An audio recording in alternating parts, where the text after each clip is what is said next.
All right, next matchup. Diamondbacks, Marlins, 7-10 Miami. The D-backs are minus 165 on the road. Totals at 7.5. We saw a nickel move of Arizona, a nickel fade of Arizona in the early wagering. The D-backs open 170 down to 165. Totals at 7.5. Right now the Marlins are plus 155 on the money line. The D-backs plus $1 on the run line. We have Zach Greinke for the D-backs, Sandy Alcantara for the Marlins. Alcantara's 4.9 on the year, 4.25 ERA, and a 1.45 WHIP.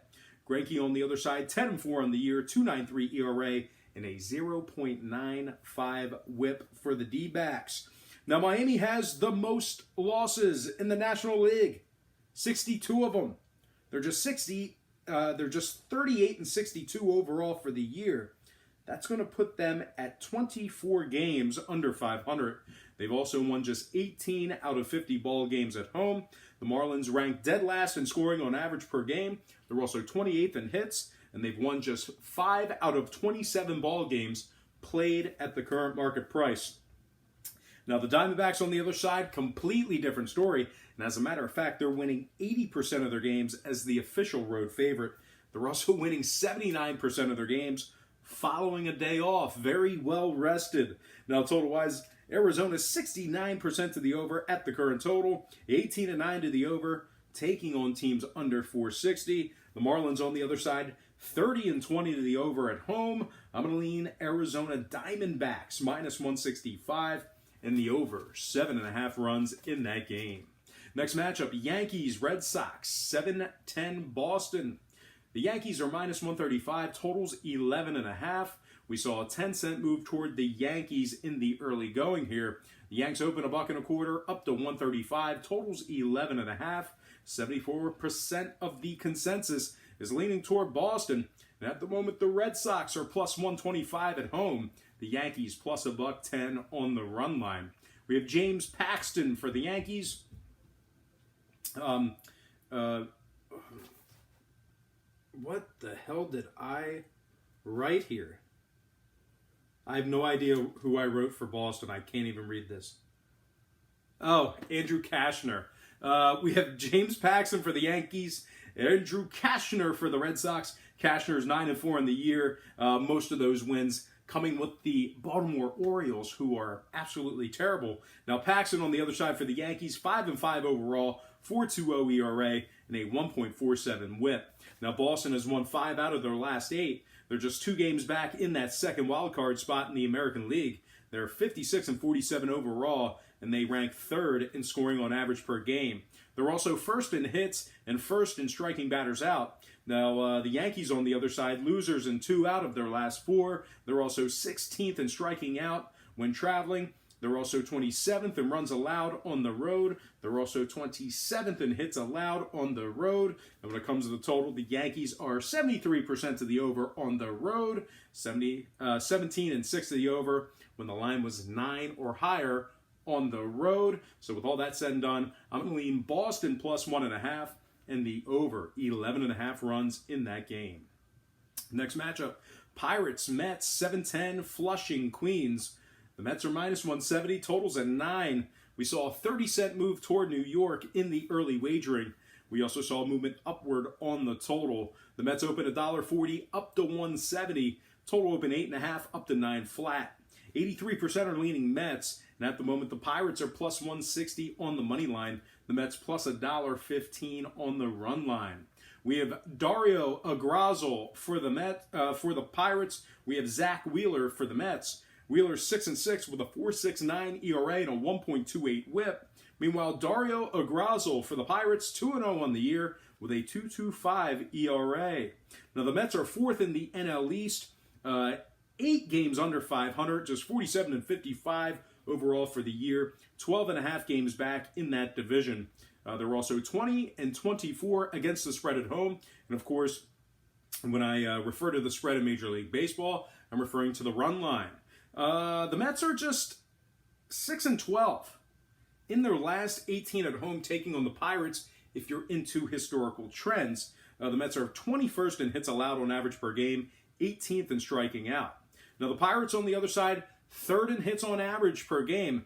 No problems getting runners on base. They're also 8th in striking batters out on the road. They're 3-2 straight up when a Grazel makes the start. Now, total-wise, Pittsburgh is 35-20 to the over when the line was 9 or higher. The Mets are 14-5 to the over when Wheeler makes the first pitch. I'm going to lean toward the road dog in this one. Give me the Pirates plus 1.5 and the over 9 runs in that game. Next matchup, Cubbies, Brewers, 8-10 Milwaukee. The Cubs are minus 115, totals 9.5. 51% are leaning Cubs. And at the moment, the Brewers are minus 105 on the money line. Cubbies plus 130 on the run line. We have Kyle Hendricks for the Cubs, Gio Gonzalez for the Brewers. Gonzalez is 2-1 with a 3.60 ERA. Hendricks on the other side, just 7-8 on the year. Now, Milwaukee's just 2 games back of that second wild card spot in the NL. They're 31-23 at home, winners in 6 out of their last 9 ball games. Now, the Brewers are 4th in Major League Baseball in offensive walks on average per game. They're also 9th in home hits, and they are 3rd in striking batters out at home. Now, the Cubbies on the other side, winners in just 6 out of 20 on the winners in 6 out of their last 20 on the road. They've won just 19 out of 48 games when traveling. They rank 22nd in striking out on average per game. Chicago's also 23rd in runs allowed on the road. They're 28th in walks allowed on the road as well, and they've won just 8 out of 18 games when Hendricks made the start. Now, total-wise, Chicago's 29-19 to the over when traveling. Milwaukee's 11-2 to the over following a day off. So with all that said and done, I'm going to lean toward the home dog in this one, another underdog. Give me Milwaukee minus 105 and the over 9.5 in that game. Next matchup, Twins, White Sox, 8-10 guaranteed rate field in Chicago. The Twins are minus 155, totals at 10. We saw a 10-cent move toward Minnesota in the early wagering. The Twins open $1.45 up to $1.55, totals at 10 flat. The White Sox are plus 145 on the money line. The Twins minus $1.05 on the run line. We have Mike Pineda for the Twins, Dylan Cease for the White Sox. Cease is just 1-2 with a 6.19 ERA and a 1.50 WHIP. Mike Pineda is 6-5 with a 1.15 WHIP. He also has 95 strikeouts and just 104 innings. Now, the White Sox are 15 games back in the division, 45-54 overall for the year, 9 games under 500. They're also just 19-29 against the spread at home. They rank 28th in scoring on average per game. They're also 25th in striking out at home. A couple more interesting stats about the White Sox. They're 26th in runs allowed at home. They're also dead last in walks allowed at home on average per game. They're winning just 37% of their games as the official underdog, and they're winning just 35% of their games at the current market price. Now, the Twins on the other side, completely different story. They're winning 62% of their games at the current market price. They're also 71% as the official home favorite. They're in first place in the AL Central, 21 games over 500, 61-40 overall. They're also 30-19 when traveling. Now, total-wise, Minnesota's 30-19 to the over when traveling. Give me the Minnesota Twins, minus 155, and the over 10 runs in that game. Next matchup, Indians, Royals, 8-15, Kansas City. The Indians are minus 125, totals 9.5.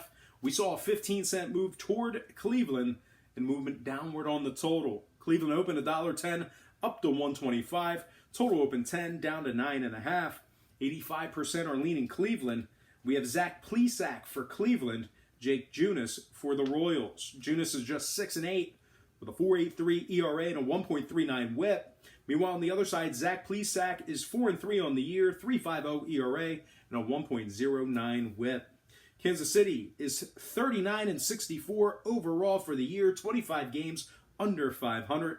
They've also won just 22 out of 51 at home this year. They rank 25th in scoring on average per game, 24th in walks allowed. The Royals are winning just 27% of their games, taking on teams allowing 3.9 to 4.2 runs per contest.